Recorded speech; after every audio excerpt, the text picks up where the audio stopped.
What's going on, ladies and gents, boys and girls, guardians of all ages, Joker back again once again, and today, people, I'm gonna say something controversial. Gasp, shock, horror! Leveling is not content! So there I was the other day, just minding my own business before I was about to move and giving myself a reason to drink more. That's when I was perusing social media, because what better reason to drink than what people are saying on Twitter? That's when I came across this tweet. Day 1, please wait bounties going into the fall. Thanks, otherwise I will stack 69 million EXP. Now, one might be excused for thinking that this is a bit of a lighthearted troll. I certainly did. I mean, 69 million EXP? Come on, right? Like, nice, come on. You know what I'm saying? I'm not saying, I'm just saying. But more importantly than just being a troll, who cares, right? I mean, who cares that somebody's going into an expansion with a ton of EXP bounties? Like, who cares about that? It doesn't affect you, it doesn't affect anyone. I mean, caring about that would be fucking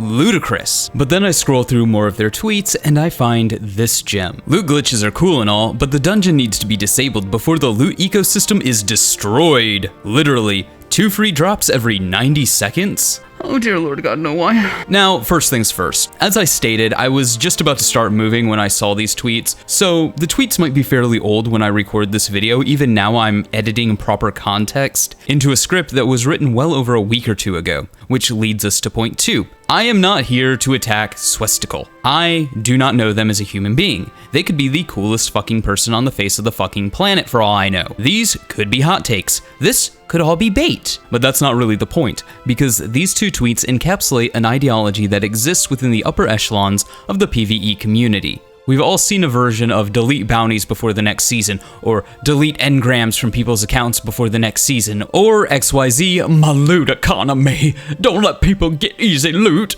Don't let them farm loot easily, my economy. Why are you letting people have god rolls? We've all seen it.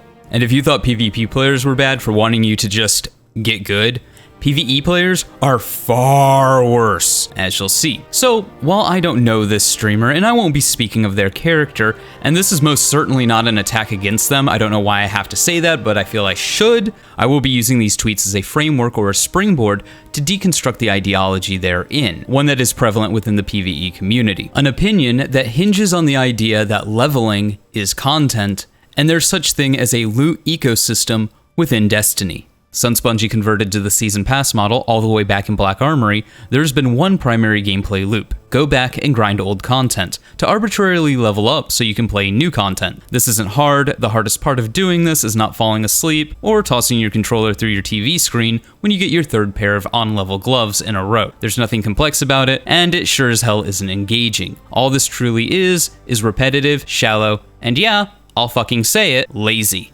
I know that some people don't want to hear that said about a game developer, but it is what it is. The only way that we get change is by calling a spade a fucking spade. And then of course, once you go through the arbitrary process of leveling up, then you get to play the new content, where you suddenly come to the realization that there's not a lot of new content to be had, because Bungie, through the Season Pass model, has to scrape content astronomically thin for 3 months. All for what? So players can get burnt out on playing the same thing over and over and over and over and over again? Or so devs can get burnt out crunching out a minuscule amount of content every 3 months, only so the community can get upset with it because there's not a lot there and it's boring and it's repetitive? That has to get really fucking demoralizing at Bungie, and the only people to blame are the people in charge of making the decisions that have decided this is the model that Bungie will go with. And another thing that I've said before, but we'll reiterate here for the sake of argument, is that the old DLC model wasn't the problem. Under the old DLC model, we got a new story, we got some new strikes, we got some new PvP maps, we got a sandbox update,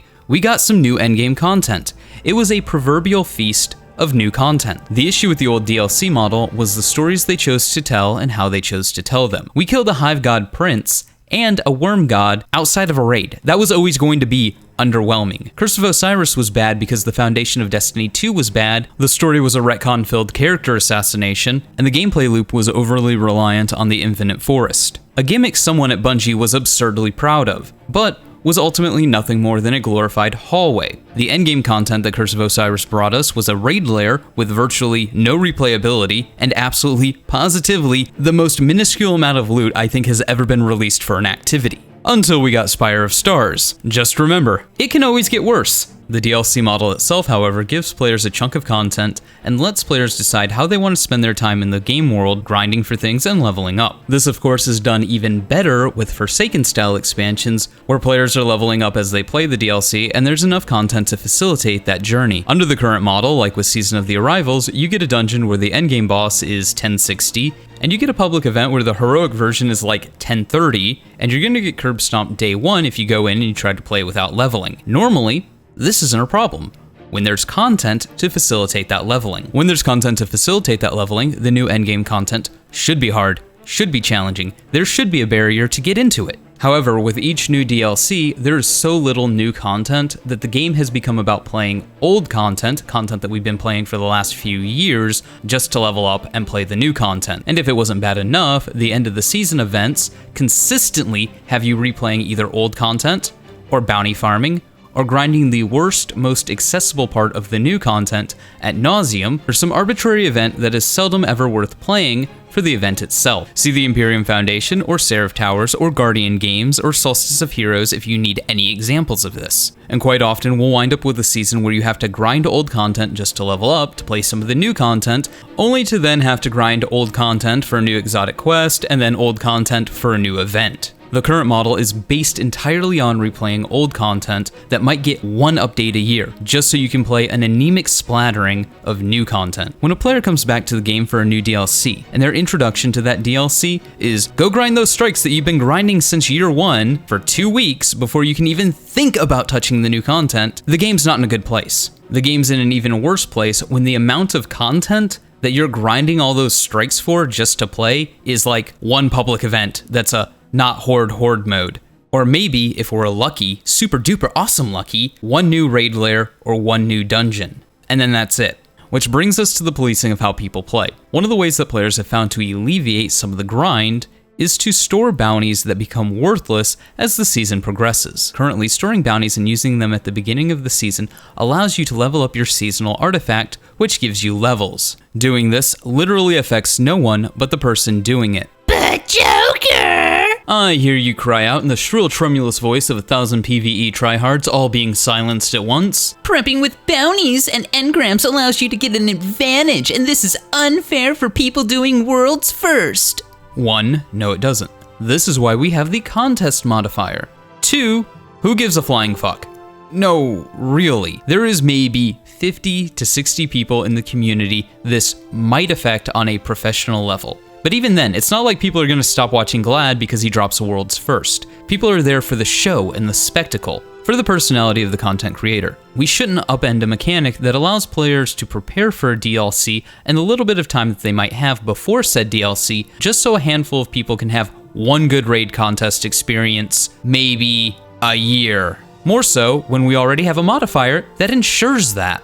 And if your argument comes down to some sort of, but Joker, this allows more people to participate in the worlds first. Yeah, so, your point? If you think that's a bad thing, fuck that and fuck you.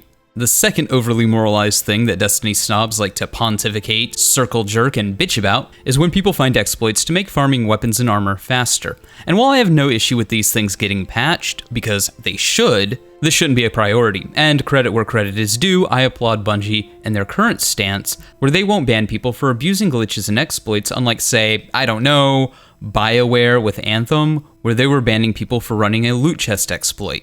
And people wonder why that game died, but I digress. The idea that farming loot or exploiting for loot somehow affects the Destiny loot economy is patently insane. No, really, sorry but not sorry. When did Destiny get trading or a market board or, you know, a loot economy? And some people might be quick to say, but Joker, my PvP balance, and then argue some form of, if it's easy for everybody to get a god roll, then everybody has a god roll, and PvP is ruined because of god rolls.